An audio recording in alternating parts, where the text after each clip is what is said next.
Immigration reform in the United States of America. Currently, the President Trump's administration is moving to a merit-based immigration system. But many people don't understand what does that mean. What merit-based immigration means.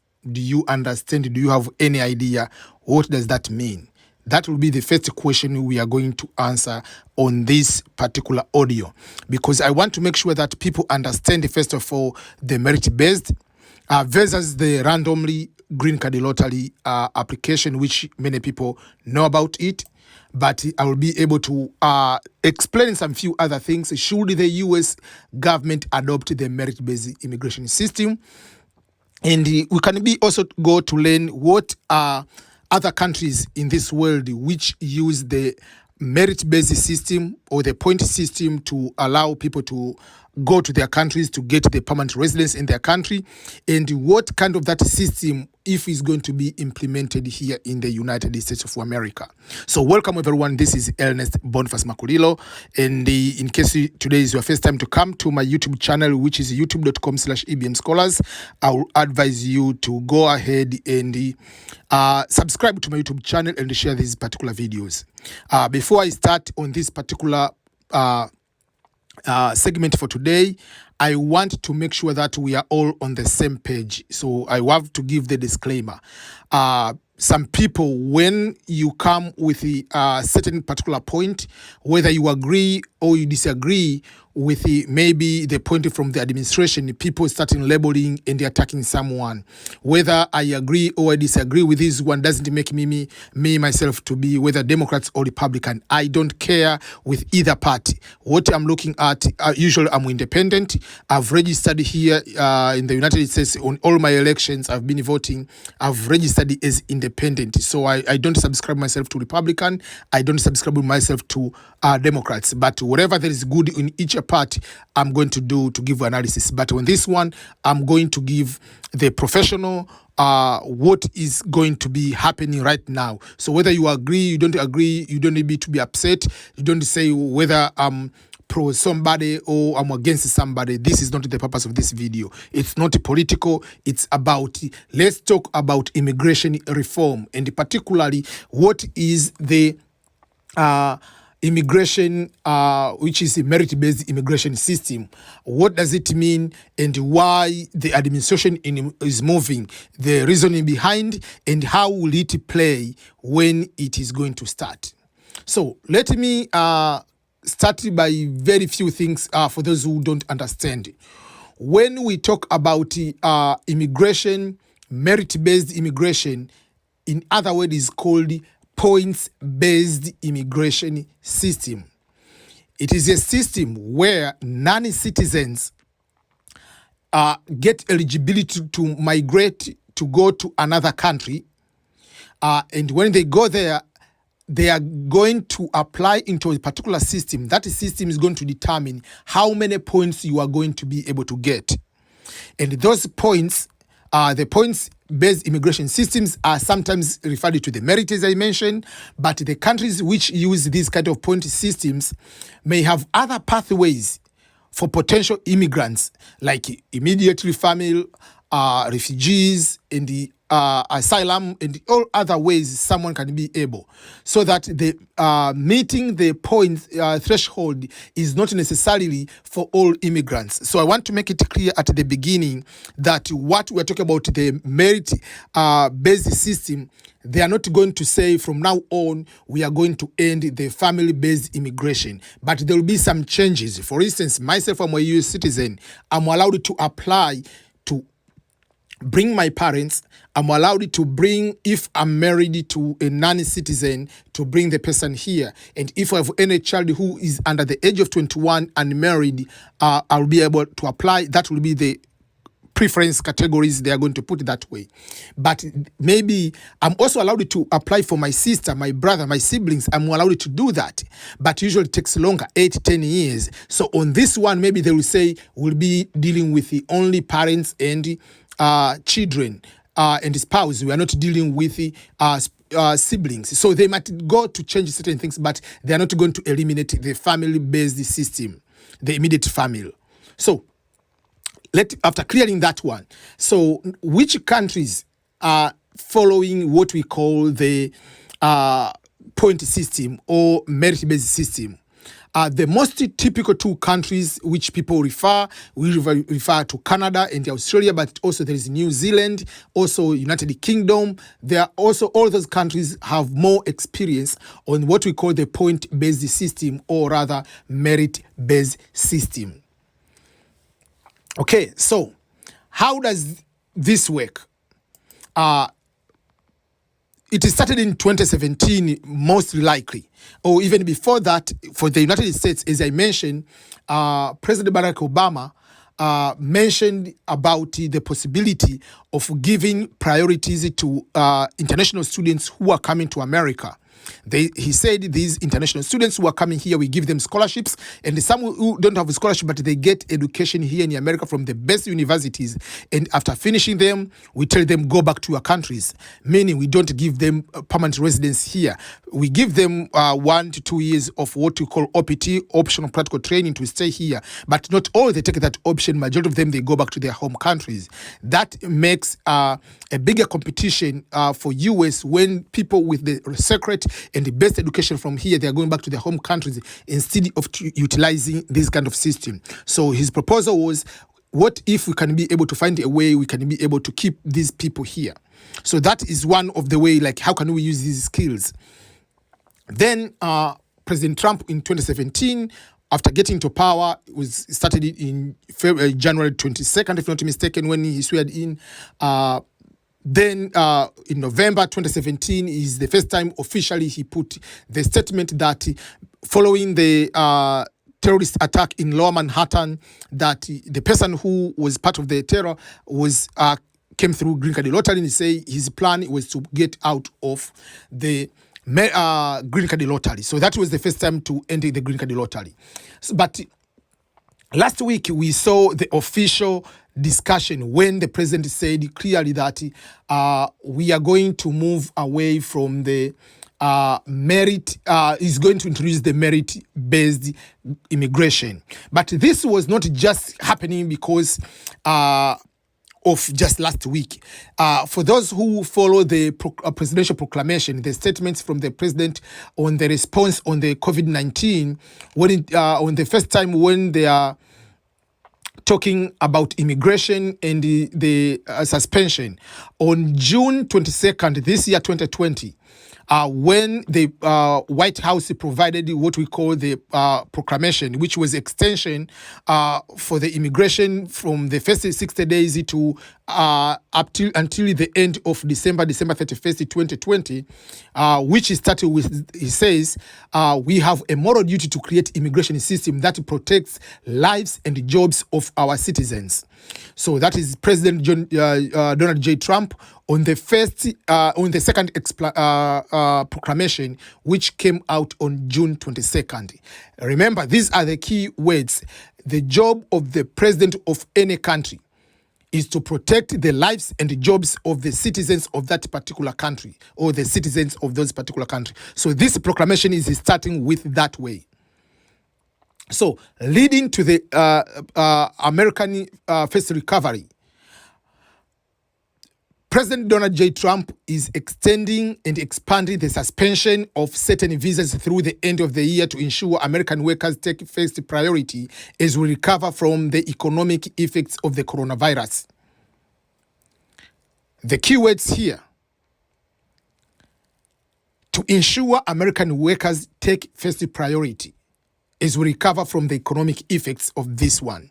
So here they are talking about the extension to non-immigrant visas like H-1Bs, H-2Bs, L visas, some of the J visas, and obviously immigrant visas, which are part of the first proclamation of suspension of the first 60 days. But I want to make the key part of this one. He said, we are moving to a merit-based immigration system. The Trump administration will reform our immigration system to prioritize the highest skilled workers and protect American jobs.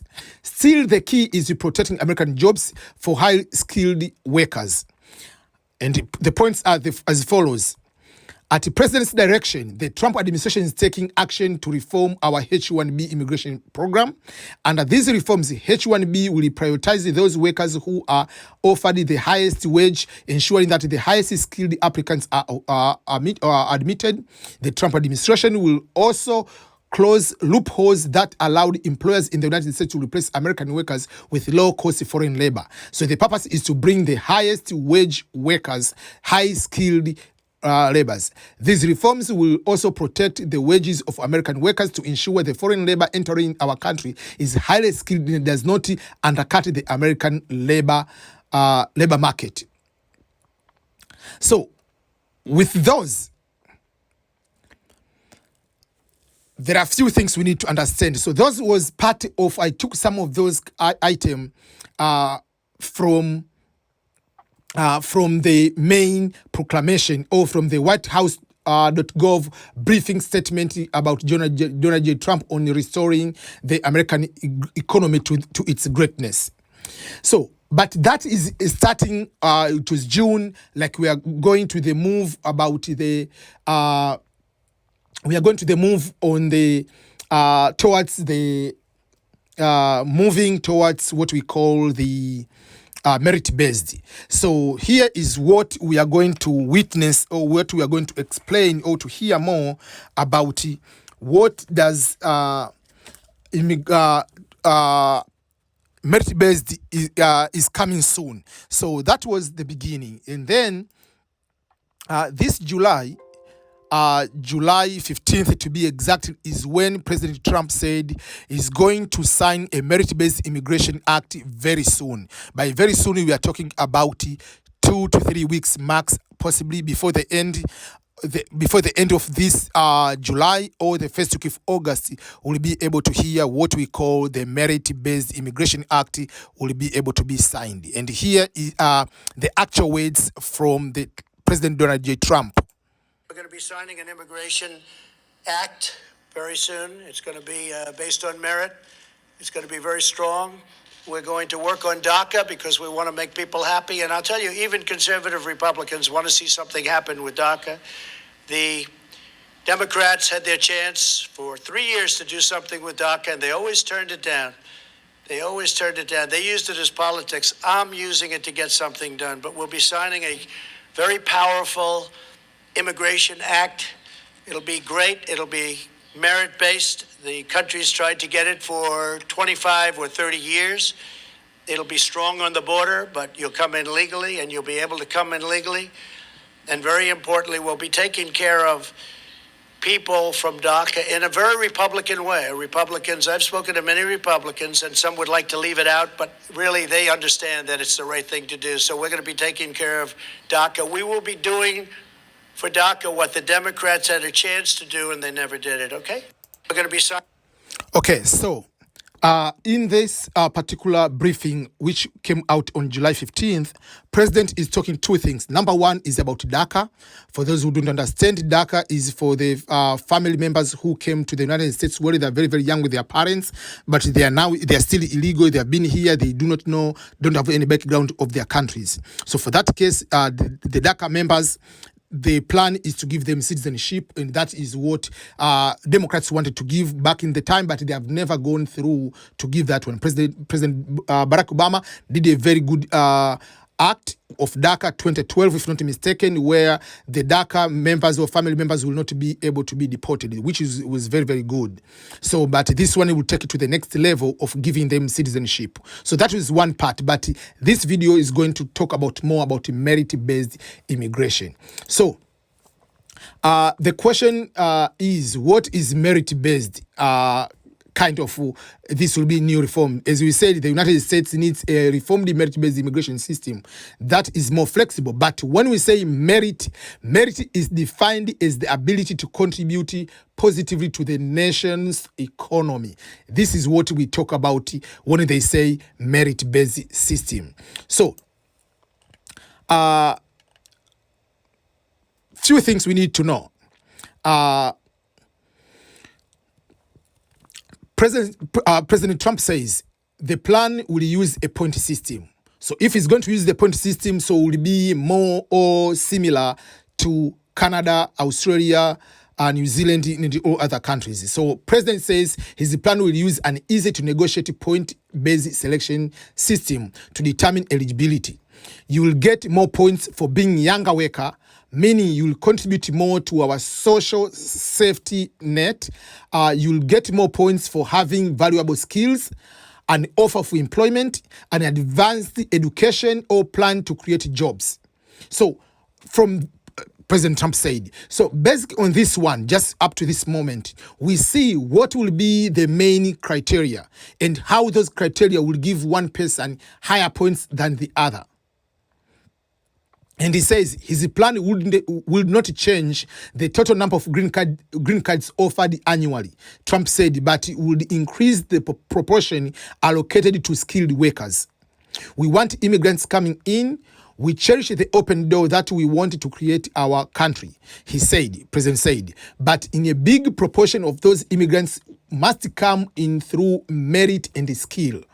That means here we are talking about the point system based on if you have variable skilled, offer of the employment, advanced education. By advanced, we mean like at least bachelor, but most masters and whatever, or plan to create jobs, even if you don't have education, but you come with here, you are coming to start a business.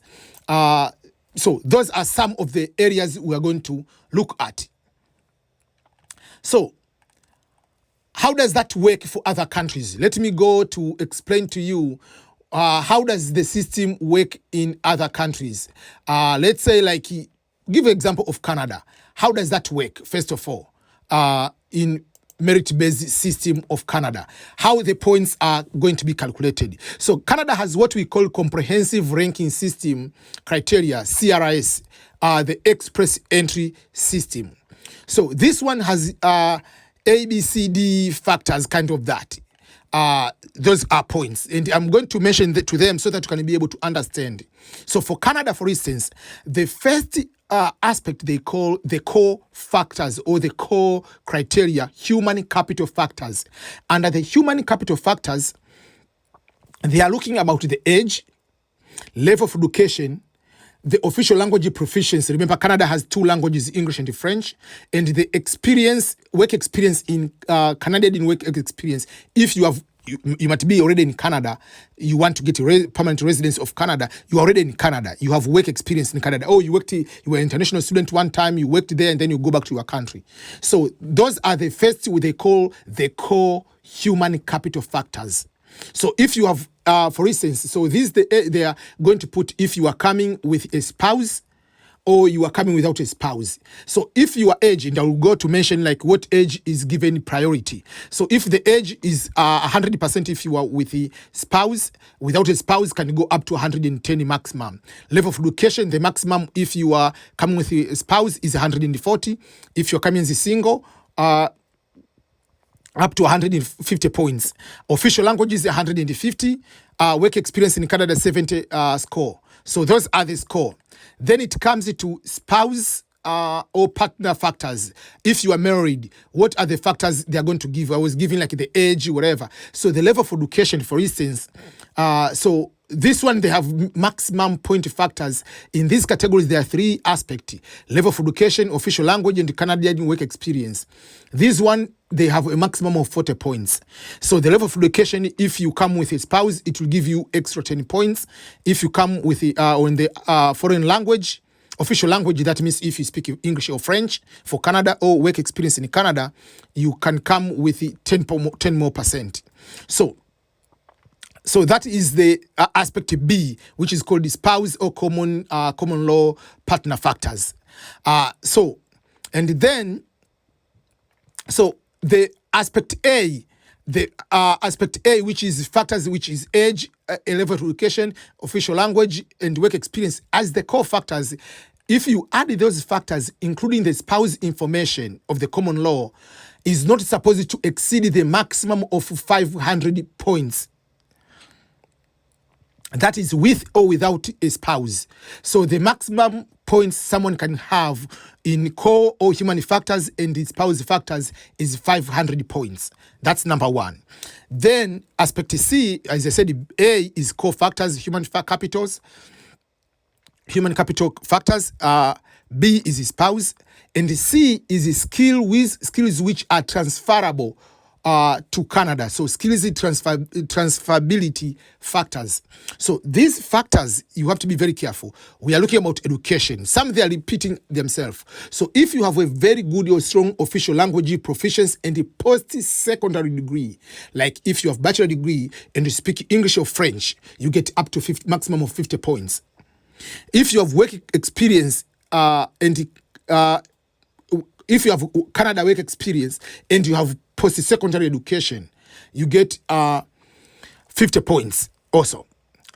If you have foreign work experience, meaning with good official languages, Canadian official language, there is a certain mark, you can get up to 50 points. Then there is a point about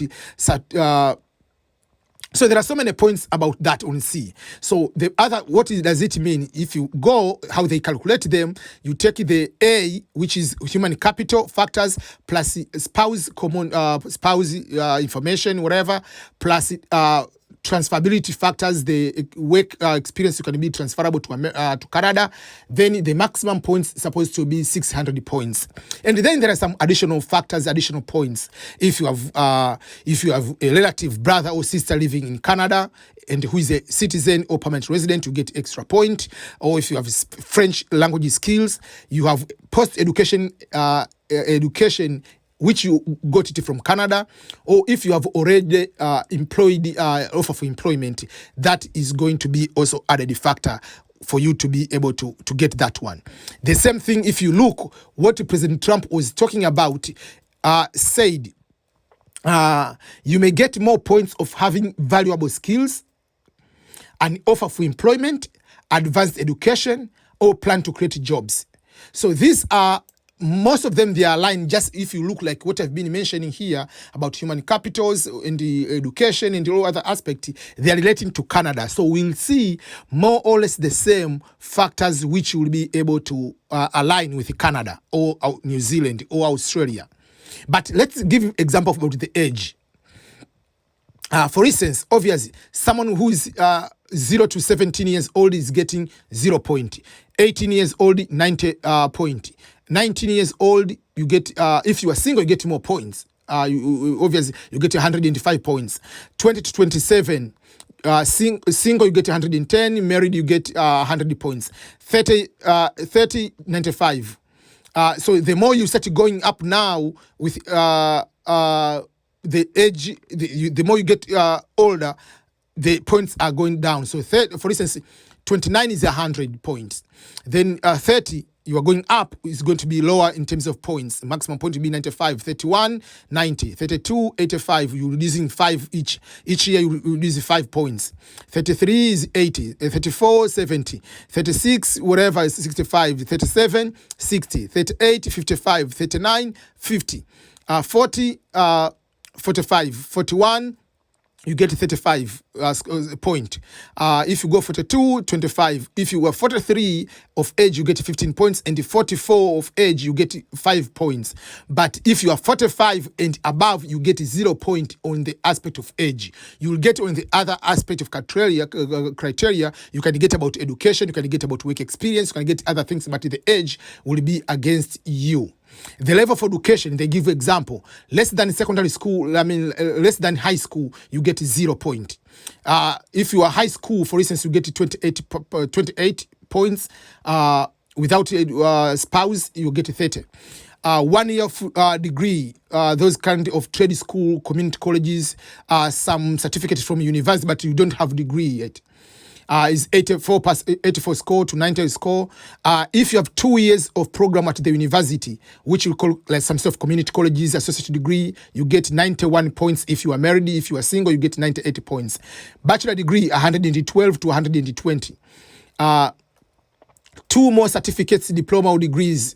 One must be a program of 3 years and above, or 2 more or more years. You get 120 to 128. Master's degree, you get 126 to 135. If you have PhD, you are married, you get you come with 140. If you are single, you come with 150 points. Language, for instance, they give you the official language. So if you are maximum points for each language, reading, writing, speaking, listening, whatever.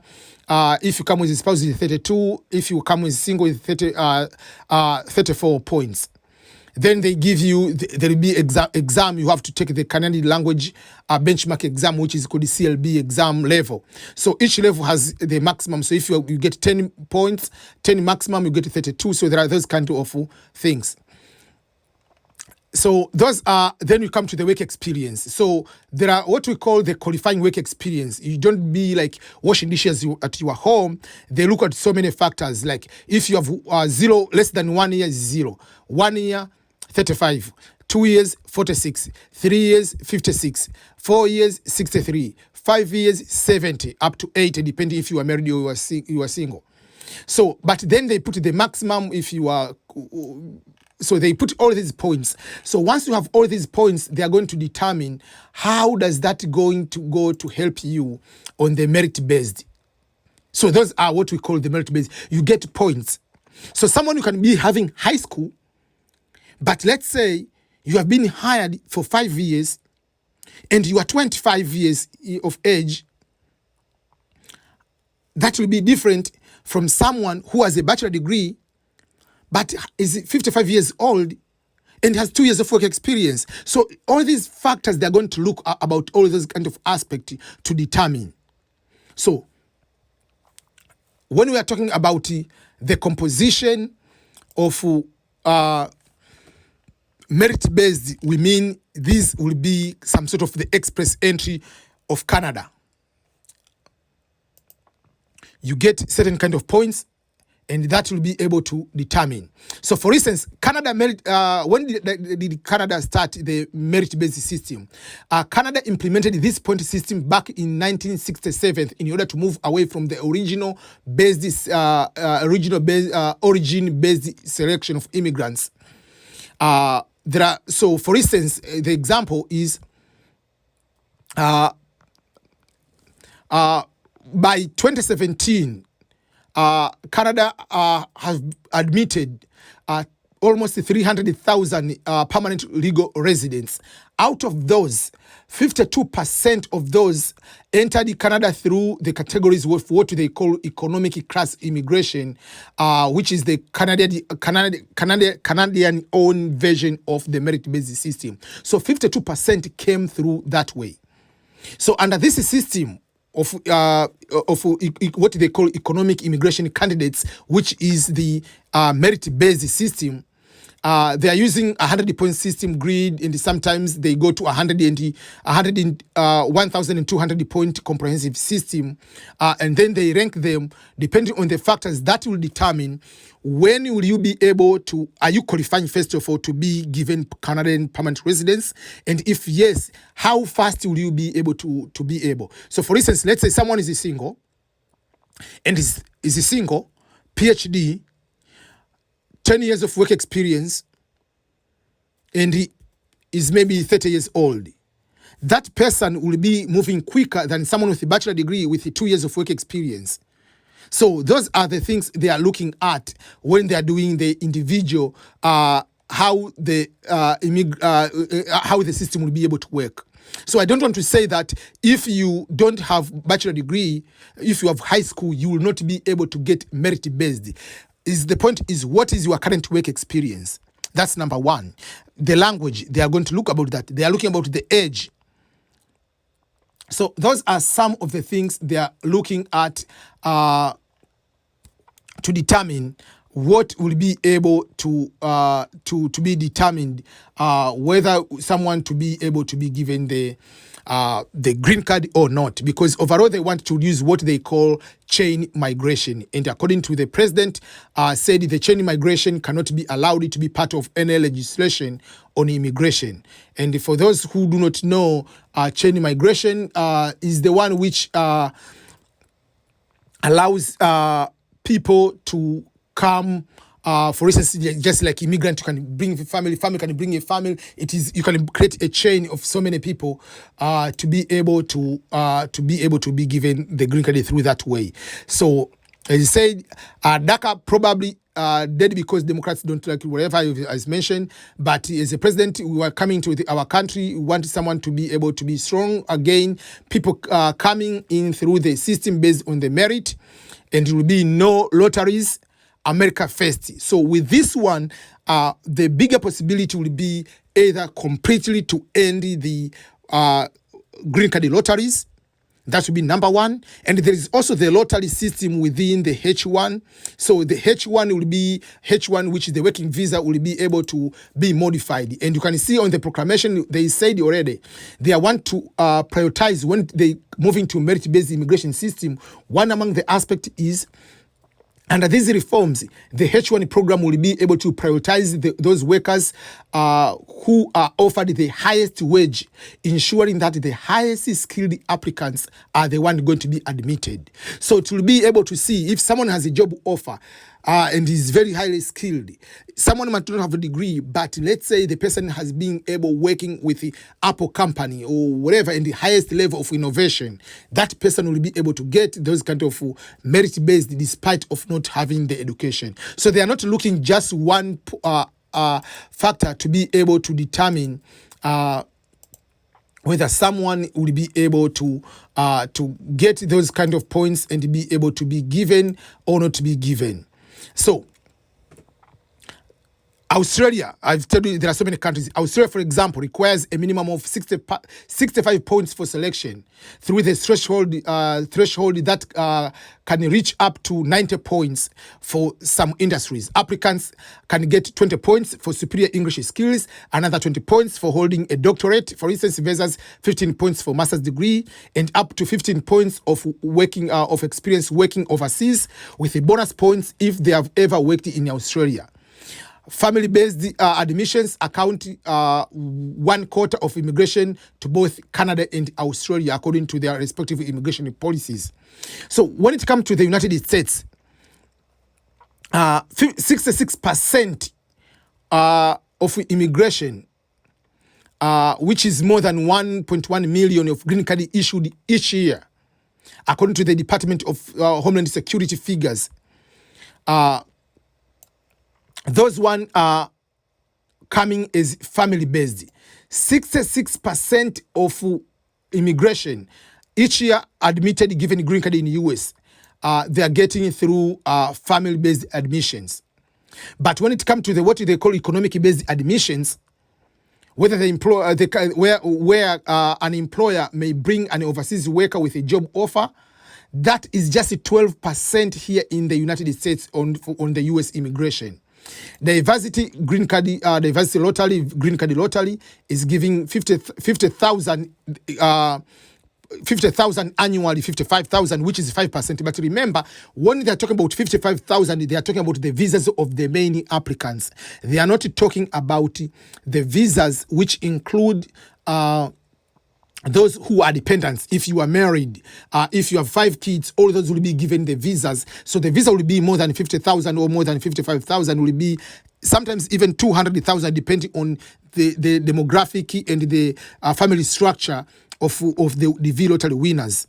So still, you see, the 12% is a very small percent of people coming under economic admission, under the job offer, coming here in the US. And so this is the reason why the merit-based wants to be happening. So the plan is to bring, like in Canada, Australia, more than 55%, more than 52% is economic-based admission, which means is merit-based. So the US, they want to move from the family-based to reduce the number of the family composition, to give more of those one to the economic-based. As they say that it's going to be defined that when they say economic-based merit, they will be referring more about the possibility and the plan to be able to contribute to the economy.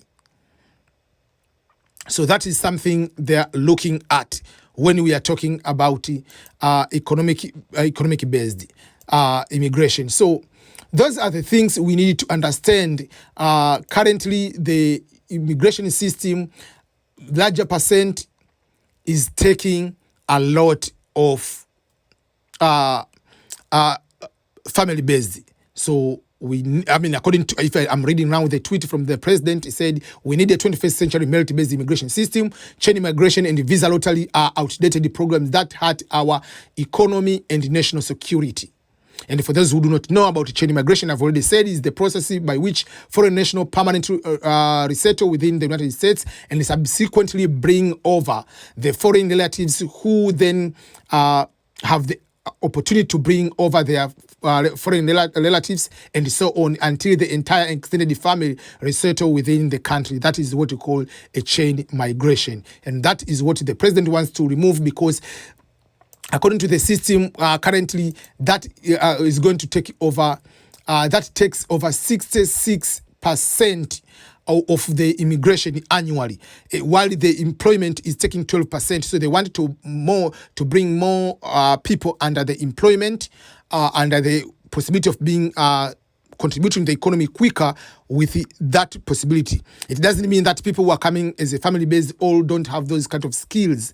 No, but some they have those skills, some they don't have. But with the merit base, there is a possibility of making people who come from day one, you know for sure, they are coming here with that kind of number which will be able to support. So there are so many polls, people they are support, some they don't support. So what is your opinion on this kind of the merit-based system? Do you support it or you don't support it? I know we might have mixed feeling. So this is the reason why I have not been able to upload, to release. I was planning to release the book, which said what takes to win the DV lottery or green card lottery. Why did I haven't released the book? Because before I finished before I was about to plan to release the book on July 4th, then on June 22nd, there was some changes on immigration with suspension. So I want to add those kind of chapter and the possible future of the DV lottery. While I was working on that chapter, then they come about the possibility of merit-based immigration system, which this one is going to completely change everything. So with those kind of changes, I've decided to hold on my book, and if possible, I'll be able to make a modified version, taking the green card book and the merit-based system combined together and make another book of that nature. So what is your take on this one? Do you support the merit-based, or you want the previous system, which is allowing the green card lottery? And things of that nature. I've already made a video explaining about the DV lottery, or what does that mean about the overall, why are they going to move away. So there are so many factors in this particular situation. Whether I support, whether I don't support, it doesn't matter on this one. I want to give you to understand what does it mean when we say merit-based immigration. What does that mean, and how will that affect you? Or how will that benefit you when it comes to the time this one is going to be implemented? Thank you, everyone. I really appreciate everyone for your continued support of my YouTube channel.